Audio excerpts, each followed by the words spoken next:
Nobody wrote down those recipes. In the timber camps of the 1950s, a cook who could feed 40 loggers before sunrise did not need a cookbook, and when the last camps closed, those meals disappeared with the men who ate them.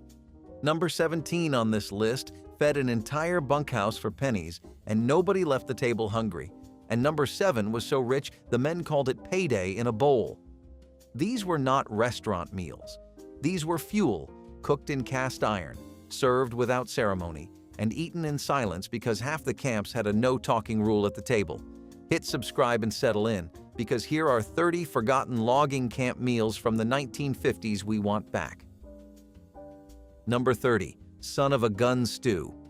This was the meal that used everything the animal had to give: heart, tongue, liver, kidney, marrow gut, and whatever trim came off the butchering block, all cut into chunks and slow cooked in a heavy cast iron pot with onions, salt, and black pepper. The name varied by region.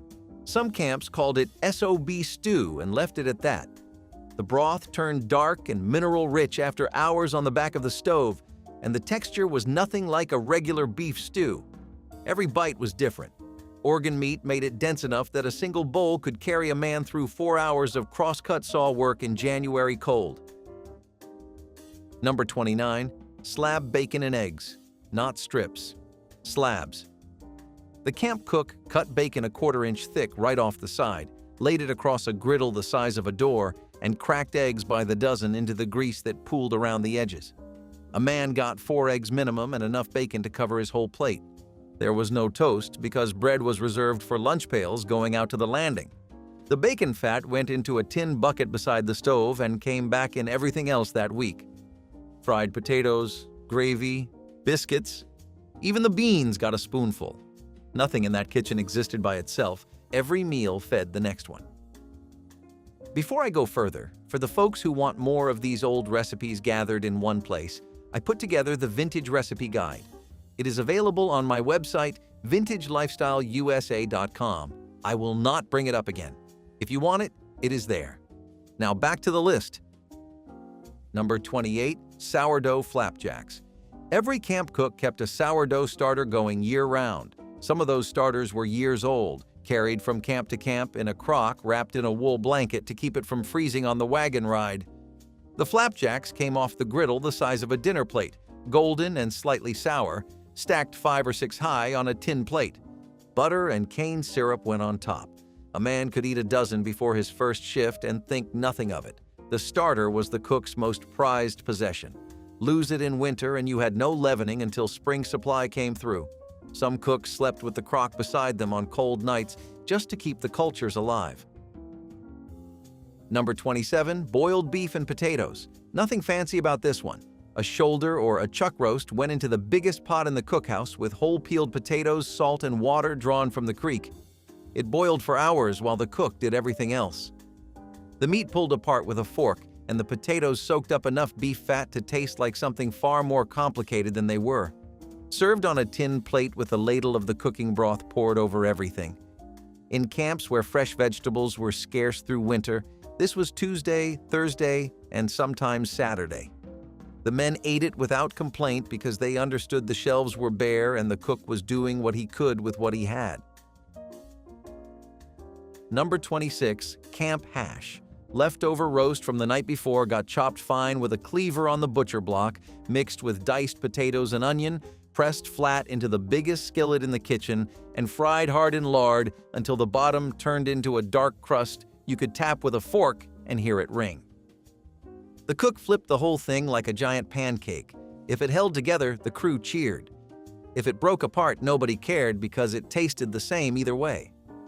Hash was the Monday morning meal in most camps because Sunday supper always left behind enough meat to fill the pan. It was the cook's way of saying nothing goes to waste in this kitchen. Number 25. Split pea soup.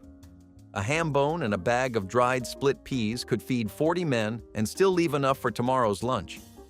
The soup cooked all day on the back of the stove, thick enough to hold a spoon upright by supper time.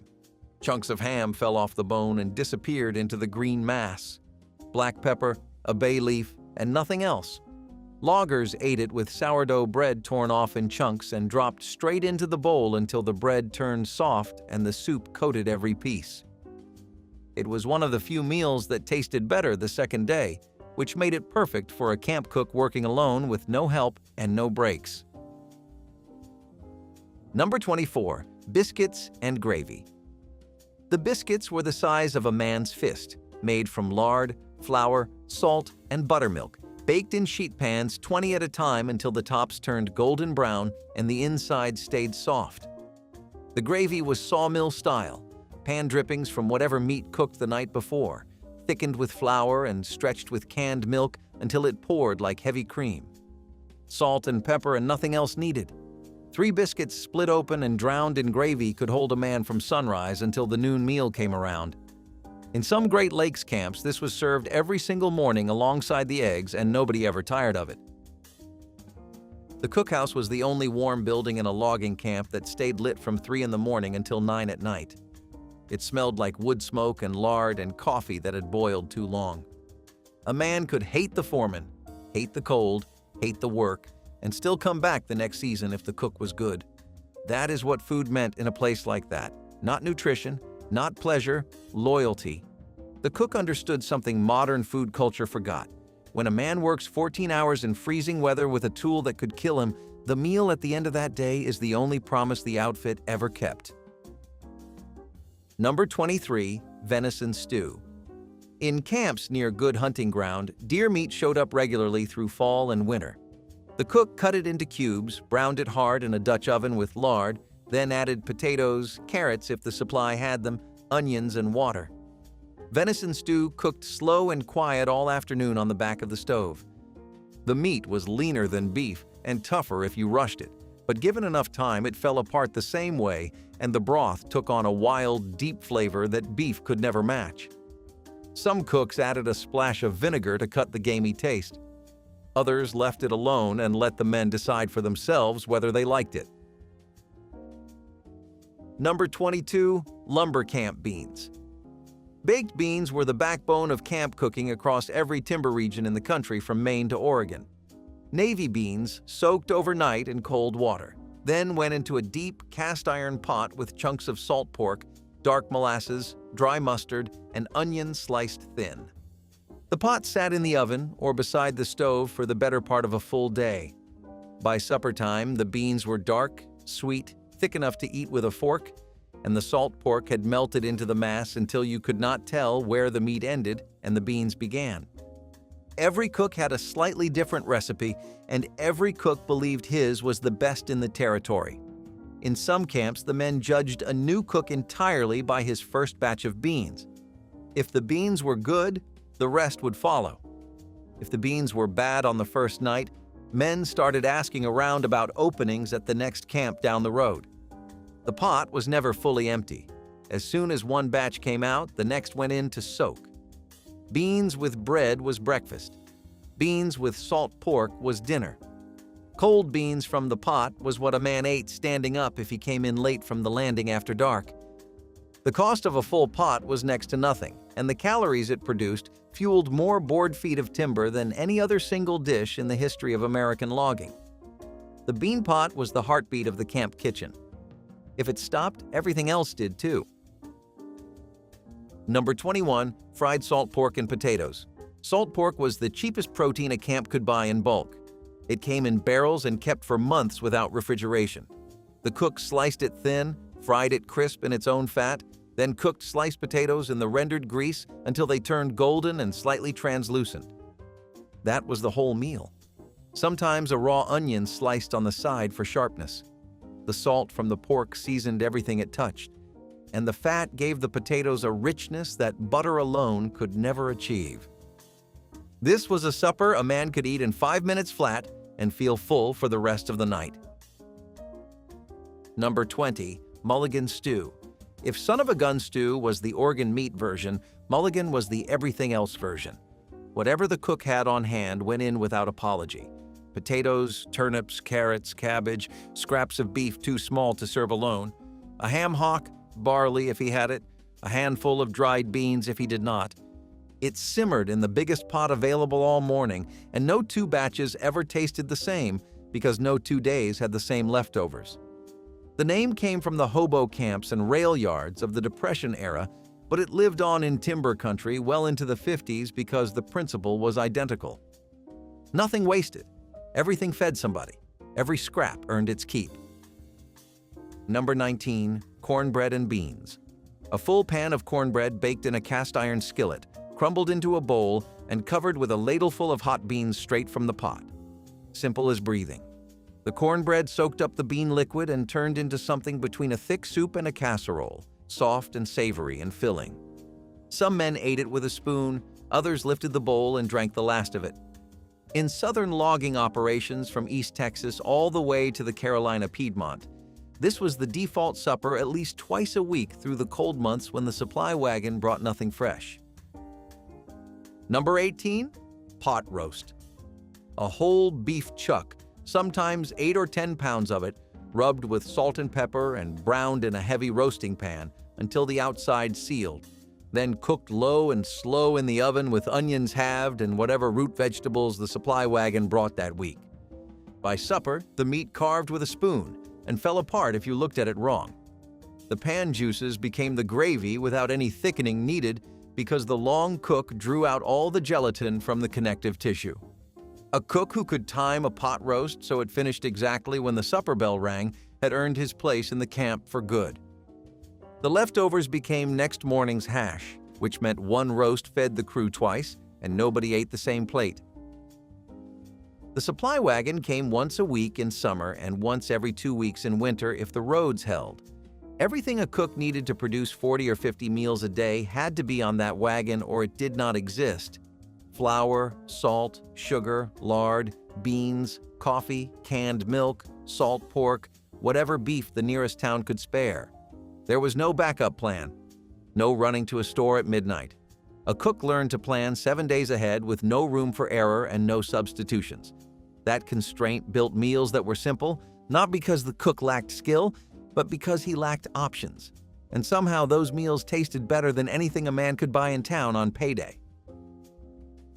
Number 17. Potato soup.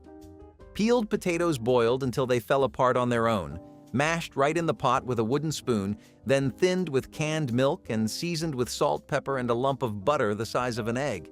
Chopped onion fried separately in bacon grease went in at the end and gave the whole pot a savory depth that the potatoes alone could never reach. This fed an entire bunkhouse for almost nothing, and no man ever turned it down. Thick, white, and hot enough to burn your tongue on the first spoonful if you were not careful.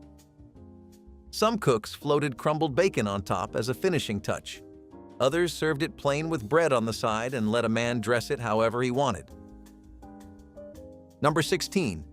Creamed chipped beef. Dried beef shaved thin off the block, simmered in a white sauce made from butter, flour, and canned milk, then spooned thick over toast or split biscuits until the plate disappeared under a blanket of salt and cream. The military had a name for this that could not be said on the radio. The logging camps just called it Tuesday breakfast and left it at that. The salt in the dried beef made the cream sauce savory enough to eat plain, and the whole thing came together in less than 15 minutes from a cold start. For a cook who overslept or who needed food on the table fast before the morning crew walked out the door, this was the answer every time. Number 15. Beef and barley soup. Pearl barley and beef shanks cooked together for hours in a pot that never quite stopped simmering on the back of the stove. The marrow melted out of the bones and enriched the broth until it was almost glossy in the lamplight. Onion, celery if available, salt, and thyme. The barley swelled and thickened everything into something halfway between a soup and a stew, heavy and substantial in a way that clear broth never was. A bowl of this with a chunk of bread was a full meal in itself, and it sat in a man's stomach like a warm stone through a cold afternoon on the landing. Camp cooks favored barley because it was cheap, stored indefinitely in a dry barrel without spoiling, and stretched a small amount of meat into a meal for dozens of hungry men. A single beef shank and a sack of pearl barley could produce enough soup for 30 men with bread on the side, and still leave some in the pot for the night crew coming in late. That math mattered in mid-February, when the supply budget ran thin and the wagon was delayed by snow. The men never knew how close the pantry came to empty on those weeks, because the soup always showed up at the same time, in the same pot, thick and hot and ready. The cook made sure of that, even if it meant the last sack of barley in the pantry went into the pot, and he worried about tomorrow when tomorrow came. Number 14. Fried trout.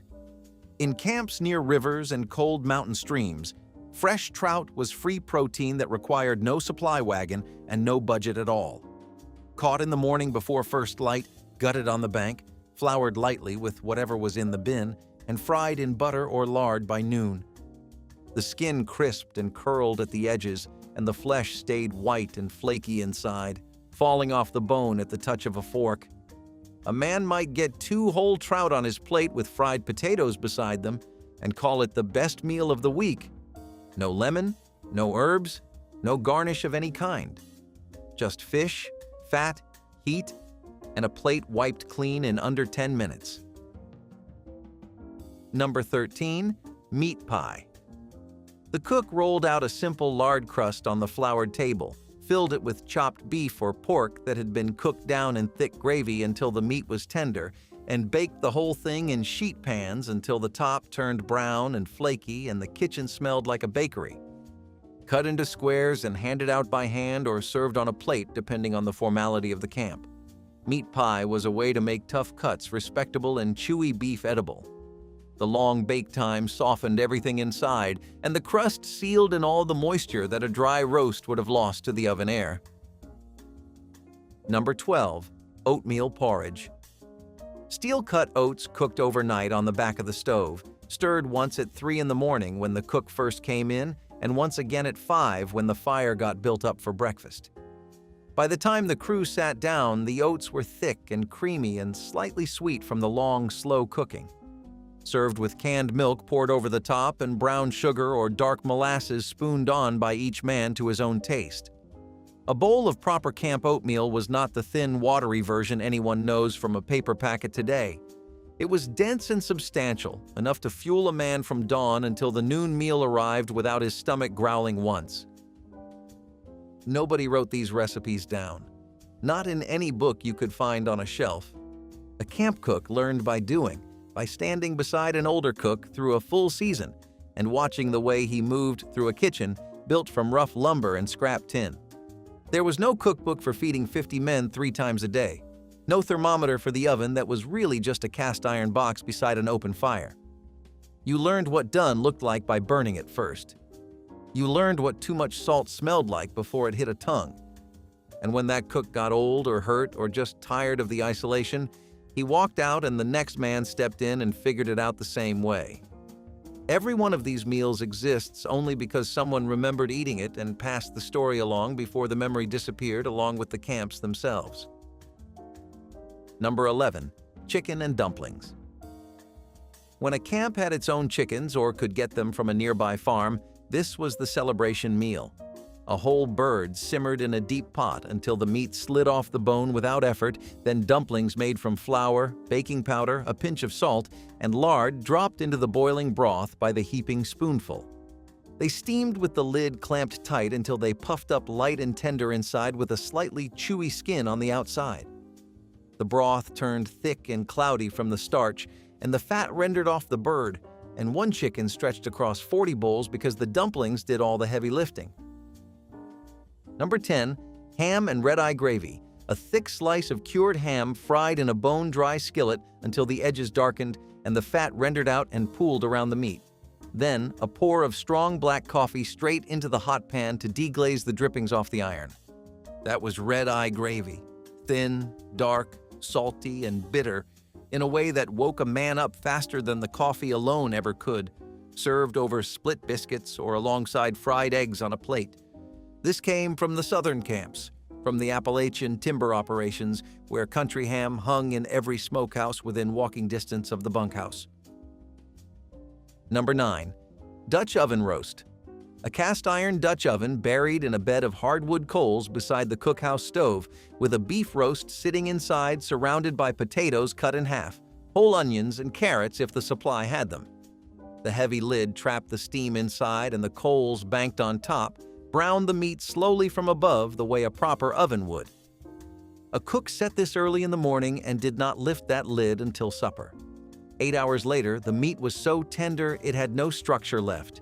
You could cut it with a spoon and it still fell apart further. The vegetables dissolved into the collected juices at the bottom and became a gravy all on their own without flour or thickening of any kind. In camps too remote for a proper brick oven or too new to have a stove installed yet, the Dutch oven buried in coals was the only way to roast anything at all.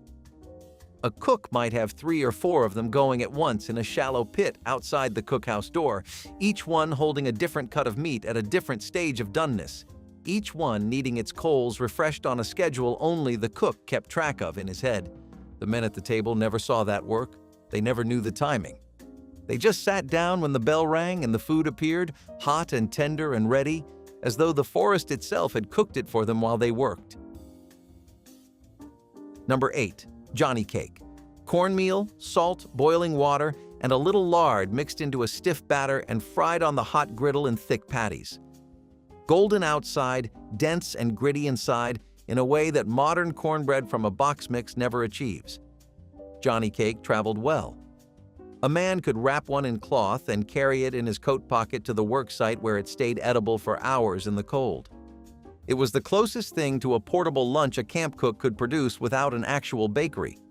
Crumbled into hot soup at midday or eaten dry with a cup of black coffee between shifts. Either way, it filled the gap and kept a man going until the real meal came at supper. Number 7. Pork and bean stew. Different from straight-baked beans in an important way. This was chunks of salt pork or fresh pork shoulder cooked directly into a pot of navy beans along with tomato, ground mustard, molasses, and enough water to keep everything submerged. The pork fell apart into the beans over the course of a full day on the stove until you could not separate the meat from the rest with a spoon. A bowl of this was so rich and heavy and filling that the men called it payday in a bowl because it was the kind of full that usually cost money. The cook saved this one for the coldest nights when even the bunkhouse stove could not keep the frost from creeping up the inside of the window panes. Number 6. Bannock bread. Flour, baking powder, salt, and water mixed fast into a rough dough and cooked in a greased skillet over open flame or pressed flat onto a hot stone beside the fire pit. No yeast, no rise time, no waiting around. A cook could go from dry ingredients to hot bread on the table in 15 minutes flat when the crew was hungry and the sourdough was not ready. Bannock was the emergency bread of every camp that ran out of starter or never carried one to begin with. It tore apart in dense, steaming, slightly crumbly chunks and soaked up stew broth like a dry sponge dropped in water. Number 5. Meatloaf. Ground beef mixed with dry breadcrumbs, a beaten egg, chopped onion, salt, and black pepper, shaped into thick loaves on a sheet pan and baked in the oven until the top glazed over with a sheen of its own rendered fat. A camp cook made meatloaf in batches of 5 or 6 pounds at a time, sliced it thick as a deck of cards, and served it alongside mashed potatoes and gravy made from the drippings in the pan.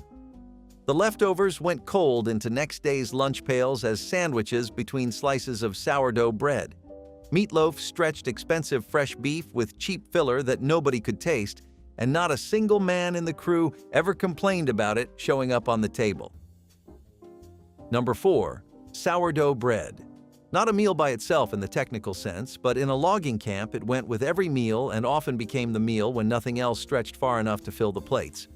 A cook's sourdough came out of the oven dense and tangy with a crust thick enough to knock on, golden brown and cracked across the top from the fierce heat of a wood-fired box, sliced an inch thick, buttered heavy, and stacked on the center of the table in piles that never lasted long.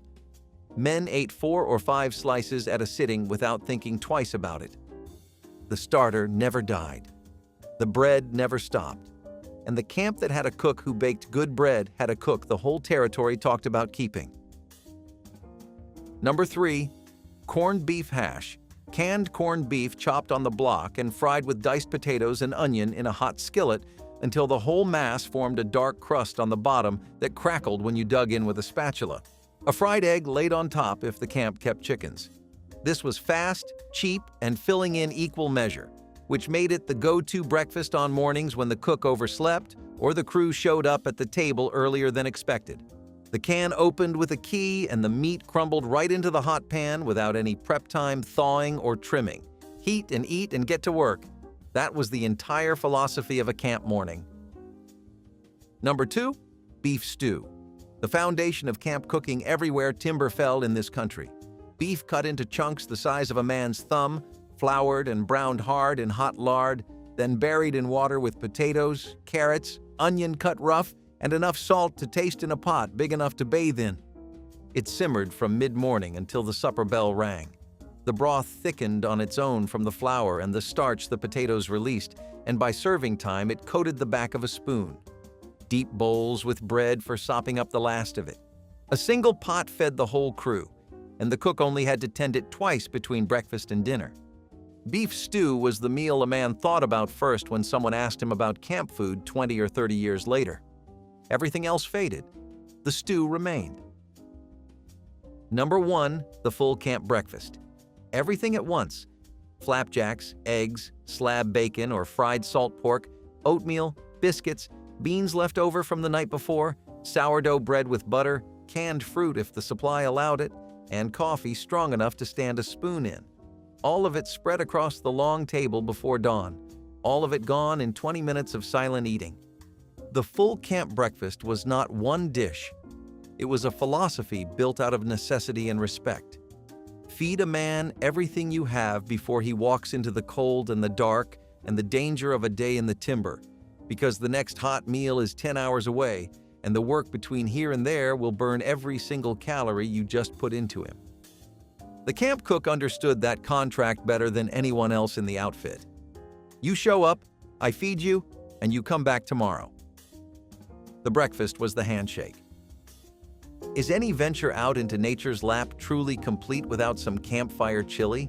Crushed tomatoes, black beans, and some chicken or beef broth can go a long way as far as comfort food in the middle of nowhere is considered. Chili was next to air in the outdoors actually in terms of importance because it did so much for you, especially by giving you your energy back. By the way, you can make these in a Dutch oven too, provided you know how to manage the heat on the campfire.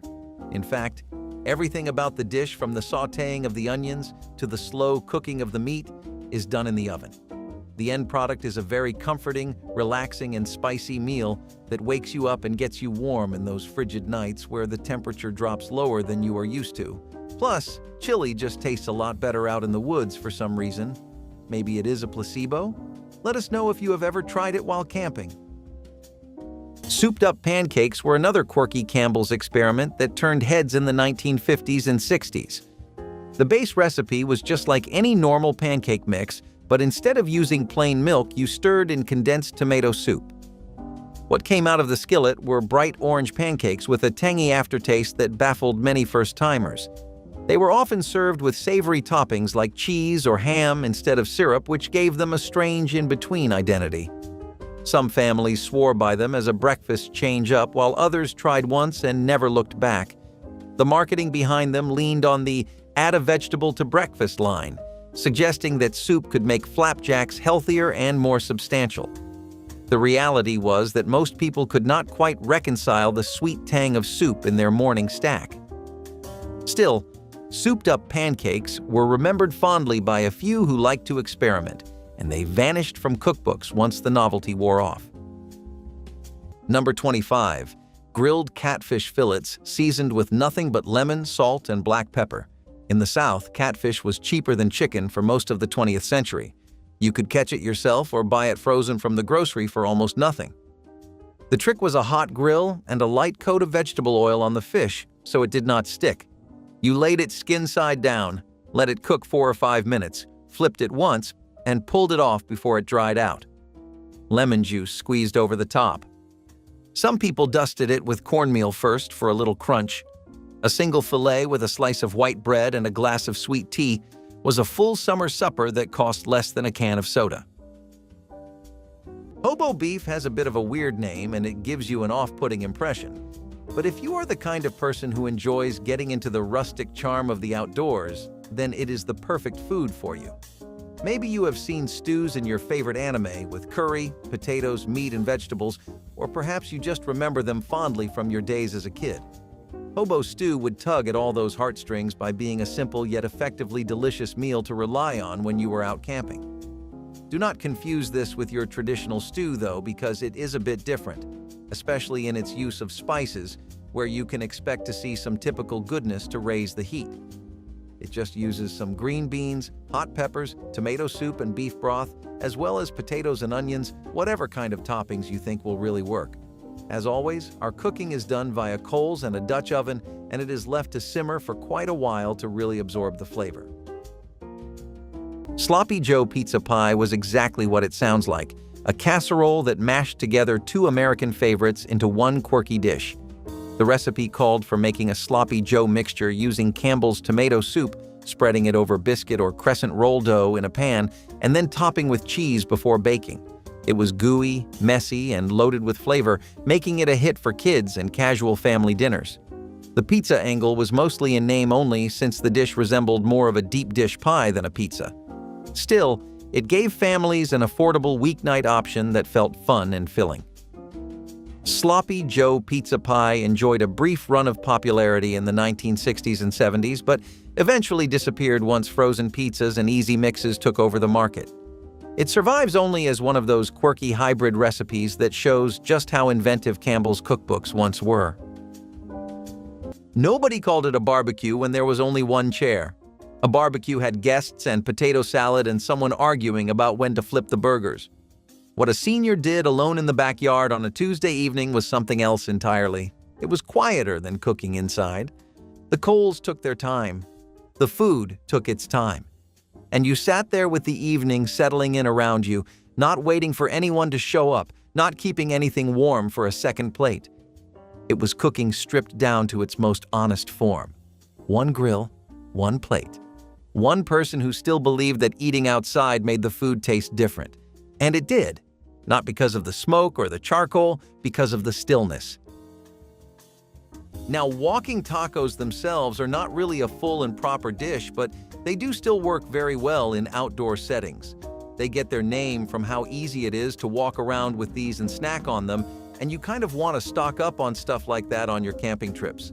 The taco part comes from the wide variety of garnishes, which can range from different meats or vegetables like guacamole. Just about anything you have in your camping bag works. You add all the toppings and mix them into a bag of nachos. Now, these can be any packaged nachos you get from a grocery store. The wood-fire beef and additional vegetables give the plain, crunchy, hard shells a lot more flavor, making this the perfect camping snack. An old camping trick is to always keep a lemon with you to flavor your trout, but luckily, a bit of lemon juice will also amp your walking tacos up. So do not be afraid of experimenting during your trip. Soup-stuffed meat rings were a clever but unusual way to stretch ground beef into something that felt bigger than it really was. The recipe had you form beef into donut-shaped rings, spoon condensed soup into the center, and then bake until the whole thing set. Sometimes mashed potatoes were piped around the edges to make it look more appealing. Families loved the visual trick because it looked like a hearty centerpiece while really being very frugal. The soup filling usually doubled as both flavor and sauce, making each slice of meat ring taste like a full dinner. This was the kind of recipe that filled community cookbooks during the 1950s because it maximized every bit of meat while keeping costs down. Still, the odd shape and texture never made it a long-lasting favorite. As beef became more affordable and tastes shifted, the soup-stuffed meat ring quietly vanished from American kitchens. Number 23. Foil packet green beans with bacon ends. The bacon ends and pieces came in a flat box from the meat case, cheaper than regular sliced bacon because nobody wanted the odd cuts. You tore up a handful of those scraps, tossed them in with a pile of canned green beans drained halfway, added a little salt and a splash of the bean liquid, sealed the whole thing in a foil pouch, and set it on the grill.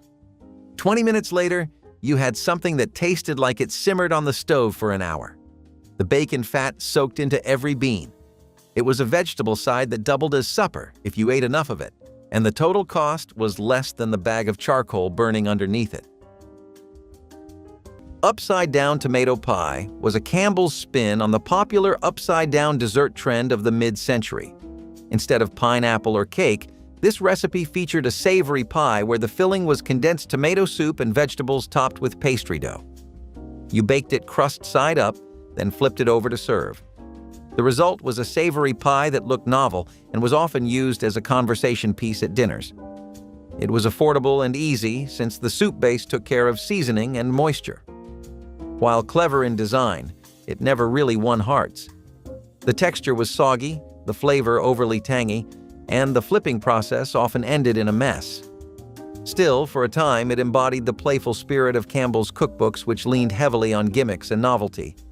Upside-down tomato pie disappeared from print after a few years, but remains one of the strangest vanished experiments.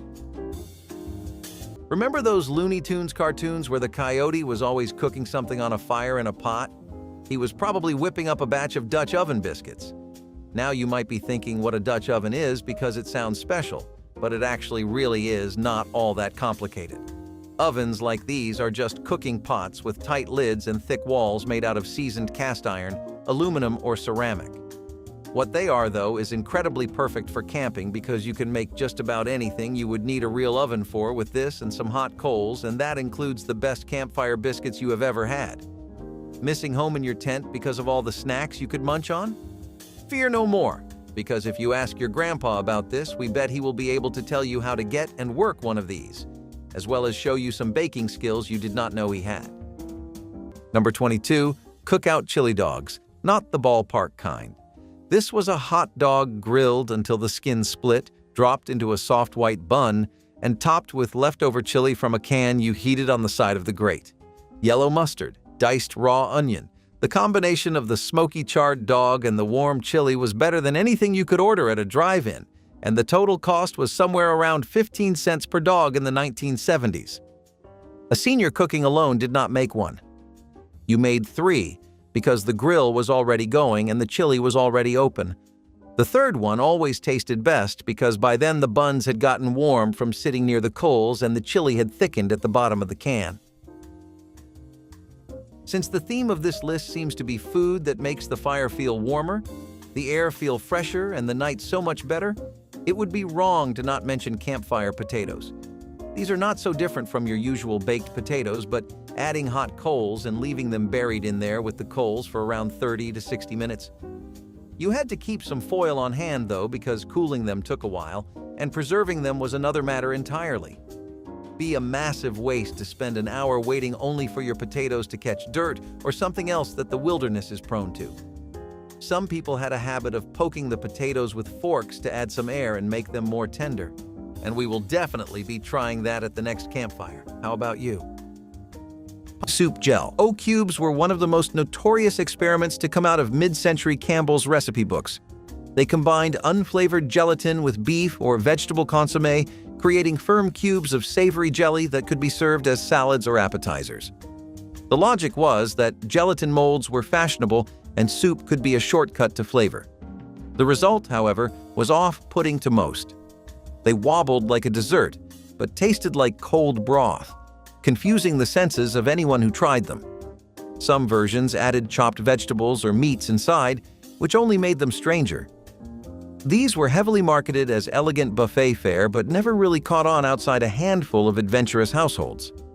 While gelatin salads with fruit or sweet fillings thrived, the savory soup versions quickly faded into obscurity. Today, soup gel O-cubes are often mentioned in lists of the oddest vintage foods, and for good reason. Number 28. Barbecued chicken wings with hot sauce, straight from the bottle. Wings were the cheapest part of the bird for decades. Butchers practically gave them away. You laid them on the grill over medium coals, turned them every few minutes with a pair of tongs, and once they got that blackened char on the edges, you pulled them off and doused them in Frank's Red Hot or Louisiana brand sauce right there on the plate. No buffalo sauce recipe, no butter mixture, just heat from a bottle. A senior cooking for one could buy a whole bag of wings for next to nothing, grill a dozen of them, and have enough for 2 nights. The bones went straight into the charcoal when you were done, and the whole meal left nothing behind but a greasy paper plate and the smell of smoke in your shirt. So this next one is a bit of a doozy, and it involves bacon and eggs in a bag. People would cut the bacon in half and place it within the bag, but first, they would need to spray cooking spray all over the bag to ensure it acts as a proper container. Cannot have your precious bacon tasting like sour, damp paper now? You just crack the eggs on top of the bacon, fold the top of the bag, and then cook it. Some salt, black pepper, and garlic would turn the bacon into a delicacy rather than the breakfast you were used to waking up to. The next step would involve cracking some eggs on the bacon. Then, to seal the deal, you just fold the bag and use a tripod or a stick to cook it over the fire. Pretty convenient, right? It is a neat new take on the classic bacon and eggs, and it tastes better this way according to regular campers. The soup can omelet was a recipe that showed just how far mid-century cooks would stretch a single egg. The method was simple. Beat eggs, stir in half a can of cream soup, and cook it like a custardy omelet. The soup acted as filler, giving the illusion of more eggs while also adding a creamy texture. It often used cream of mushroom, cream of chicken, or cream of celery, depending on what was available. The result was a heavy, rich omelet that was more casserole than breakfast plate. Families embraced it because eggs could be scarce or expensive, and soup was cheap and plentiful. It was also versatile enough to throw in leftover vegetables or bits of meat. Despite its practicality, the soup can omelet never quite earned lasting affection because it was too dense and bland compared to a normal omelet. By the 1970s, it had mostly disappeared from cookbooks, surviving only as a quirky food memory. Number 26. Smoked sausage links split down the middle and laid flat on the grill. Eckrich or Hilscher Farm, bought in a coil or a pack, sliced into 6-inch pieces and butterflied so the inside hit the grate directly. The fat rendered out and dripped into the coals, and the smoke that came back up gave the meat a second layer of flavor it never had from a skillet. You ate them on white bread with yellow mustard and maybe a slice of raw onion if you had one in the kitchen. A whole ring of smoked sausage cost less than $2 and could stretch across 3 separate cookouts if you portioned it right. It was the kind of protein that needed nothing and delivered everything. Popular in places like Maine, beanhole beans were no stranger to being a staple of camping cookout sessions all over. One of the most popular kinds of beans to use in Maine was Marfax beans, and in eras like the 1920s to 40s, it was really common to use molasses with them too. The pot would be buried several inches deep in the ground, resting on a hot base of coals and fire, and some people would go the extra mile by putting in stuff like brown sugar or maple syrup. People had their own fixed sets of sweeteners to add to the already natural flavor of the baked beans, kind of like an enhancement. They were also a great way to recover if you caught a cold out there, and trust us when we say that it does not take so long to catch a cold out there. We just cannot make sense of why they use beans in the name twice, though. Cream of mushroom pizza squares were pitched as sophisticated cocktail party food, but in reality they were little more than pantry snacks dressed up. You started with squares of white bread, spread on a mixture of cream of mushroom soup and shredded cheese, then baked them until golden. The result was a finger food that was crispy, gooey, and surprisingly satisfying for guests nibbling between highballs. They were cheap to make, could be assembled quickly, and felt just fancy enough to serve at parties. This recipe became a hit in suburban entertaining culture because it offered something beyond chips and dip, but did not break the bank. Still, the heavy reliance on canned soup and processed cheese meant it dated quickly as party foods evolved. By the late 20th century, people had moved on to fresher options, and these little squares disappeared from circulation. Today, cream of mushroom pizza squares are remembered as relics of a simpler, entertaining era.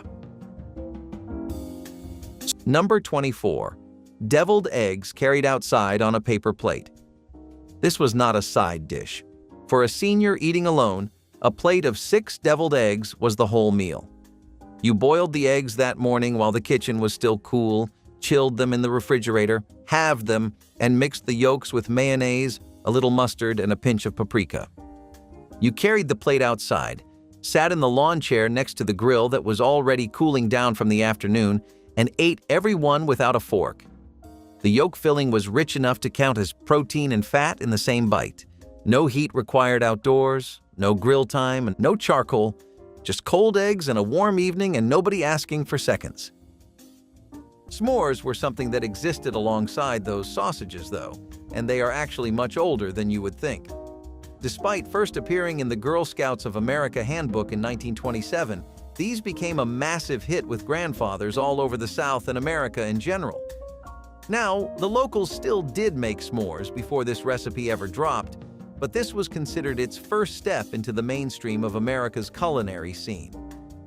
If you were tired after spending a long day trekking in the woods and watching your step, some s'mores and graham crackers were just the thing to put you right back in your mood. If nature itself alongside family was not already doing that, bet you didn't think they came from the Girl Scouts of all places though, right?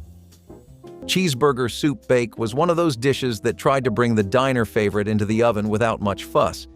It stacked layers of ground beef, tomato soup, pasta or biscuit dough, and melted cheese together until it resembled a lasagna gone American. The idea was that you could have the rich flavor of a cheeseburger in a single casserole dish, and mothers loved it because it fed a crowd while using only pantry staples. The soup added tang, the cheese added comfort, and the beef made it filling enough to pass for dinner even with smaller portions. Campbell's marketed it as a new family favorite, but in truth it was more of a novelty than a tradition. While children were often thrilled by the gooey layers, adults found it heavy and repetitive after a few tries. As frozen lasagna and frozen pizzas began filling freezers, the cheeseburger soup bake faded into the background. Still, it showed just how inventive cooks became with soup cans. Number 30. Grilled turkey legs.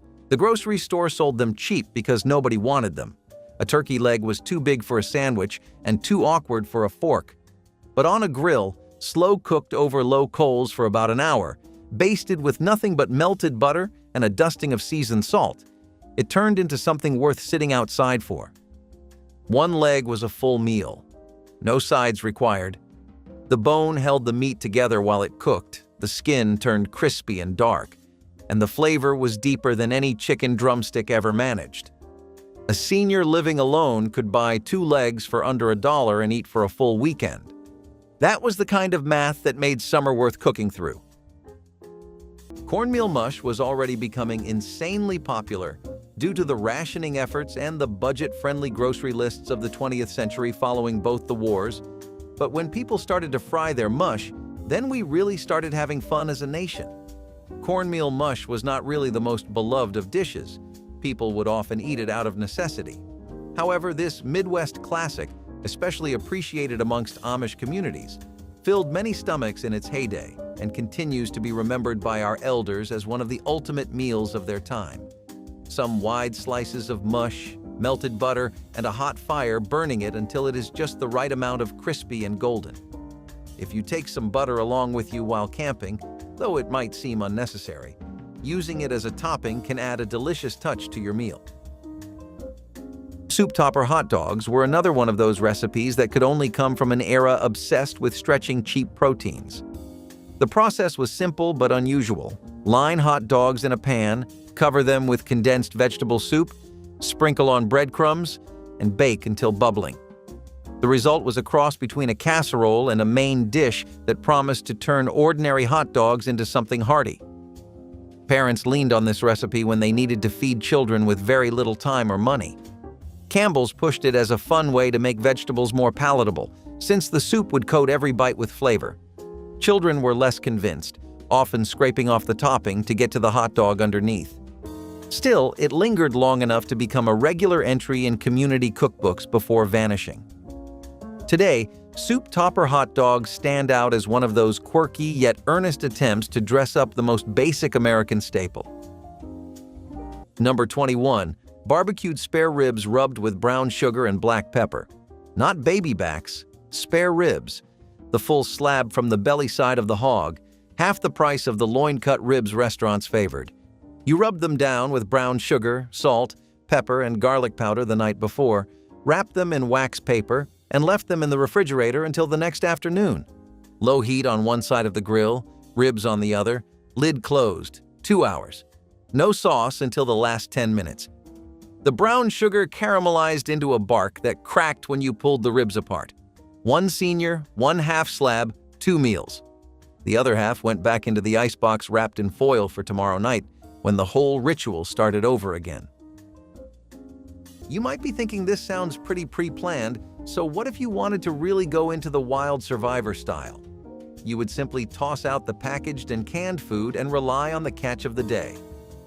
Now that the rivers of America would be filled with all kinds of maritime delicacies as a blessing of nature and God, but do not fish those lakes dry. That is right.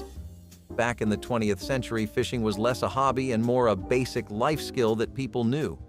Sure, you always could unwind pretty well next to the lake waiting for something to bite, but you also could save a lot more money and have a pretty healthy and tasty meal at the same time if you brushed up on your fishing. Nothing like some fresh, largemouth black bass, trout, or panfish, along with basic seasonings to truly put you in that camping vibe. Tomato soup popsicles might sound like a prank today, but back in the 1950s, they were actually promoted as a wholesome treat. The idea was simple. Take condensed tomato soup, dilute it slightly with milk or water, freeze it in molds, and present it as a healthy snack for children. In a world where dessert was often rationed or costly, these frozen soup pops were pitched as a way to get vegetables into children while giving them something sweet and cool for summer. Of course, anyone who tried one quickly realized that cold tomato soup on a stick was not exactly a crowd pleaser. Still, Campbell's leaned into the health angle and even printed variations in promotional cookbooks.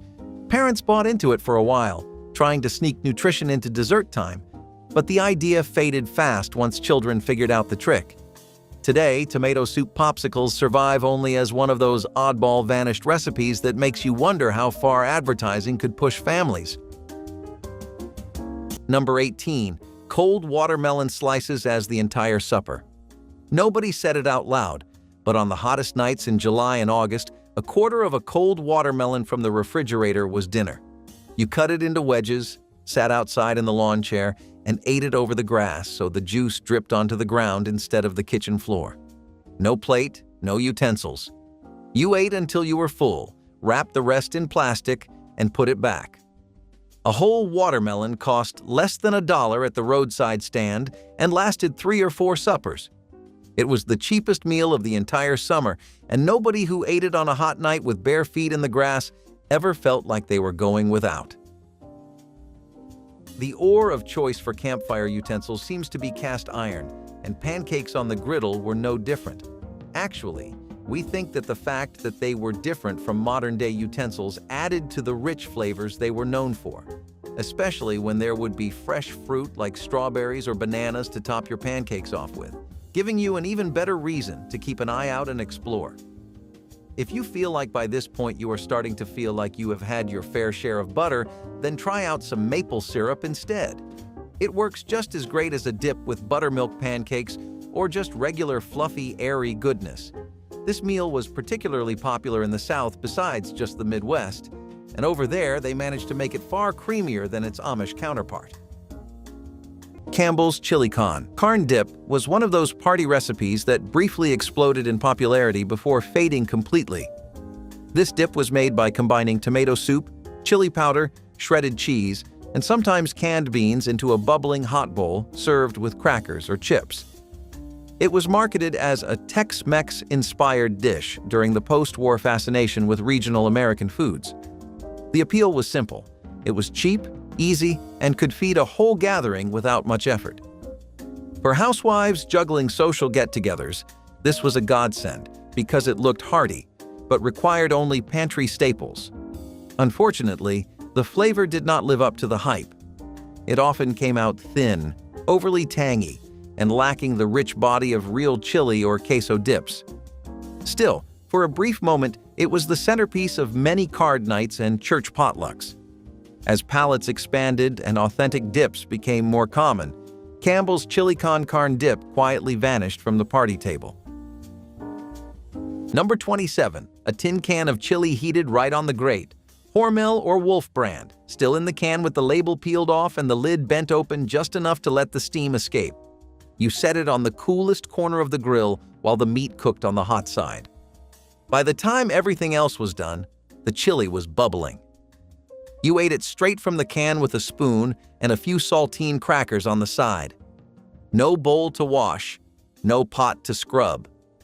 The whole operation cost about 30 cents, and it was exactly the kind of super burgers were the kind of dish that could only come from the mid-century kitchen when convenience cooking was booming and families wanted meals that stretched every dollar. The recipe was as simple as it was strange. You took ground beef, mixed it with a can of condensed Campbell's soup, spread it across split buns, and then baked them until the meat set and the tops bubbled. They were open-faced burgers that looked a little off, but somehow satisfied when money and ingredients were running thin. Kids loved them because it felt like fast food, while mothers loved them because the soup did the heavy lifting with seasoning. It was also a budget trick since the soup made the beef go further and added bulk that kept bellies full. While the Superburger has disappeared from cookbooks and most memories, it stands as a reminder of how much creativity and compromise went into everyday meals in the 1950s and 1960s. They were quirky, cheap, and surprisingly comforting for what they were. Number 20. Grilled zucchini pulled straight from the garden that morning. If you had even a small patch of dirt and one zucchini plant, you had more squash than you could eat by July. You sliced it lengthwise into thick planks, brushed it with vegetable oil, hit it with salt and pepper, and laid it across the grate for a few minutes per side. The edges charred, the center stayed soft. The whole thing tasted like summer in a way that no grocery store vegetable could match. A senior growing a backyard garden did not buy produce in the summer months. The garden fed the grill, and the grill fed the person sitting beside it.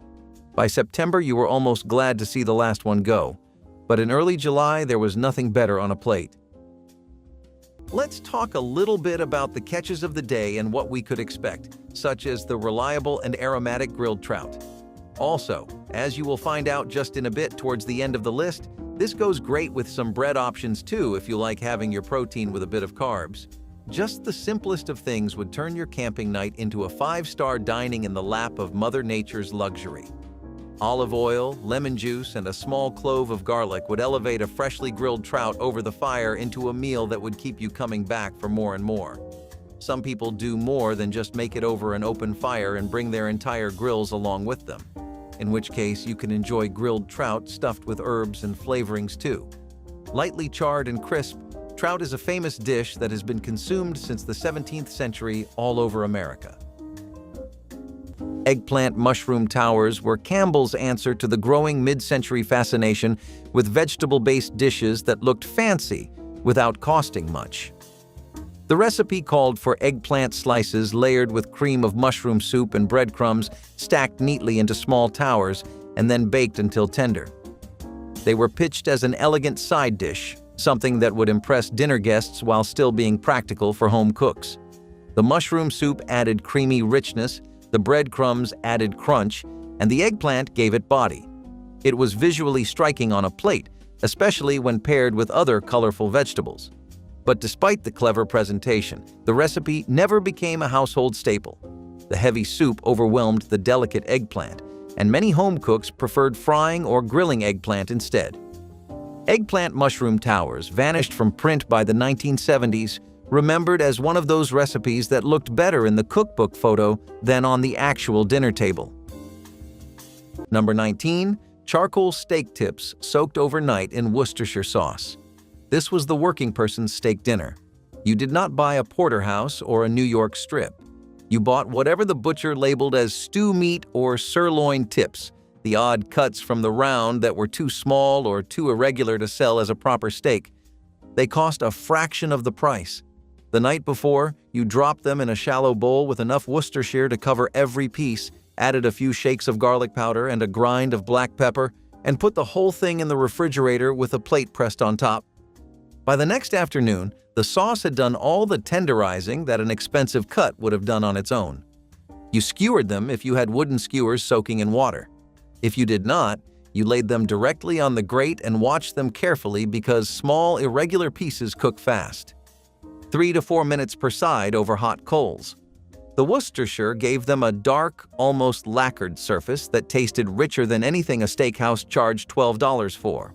Served on a paper plate with a piece of white bread to soak up whatever juice was left, and maybe a sliced tomato from the garden if it was August. The reason steak tips mattered was not just the price, it was the principle. A senior living alone did not stop eating steak. They found a way to keep eating it without pretending they could afford the cut wrapped in butcher paper with a handwritten price tag. Tips were a quiet declaration that you were still somebody who sat down to a real meal, even if nobody was sitting across from you. There is nothing quite as refreshing as brewing up a fresh mug of coffee over the fire to get your night going.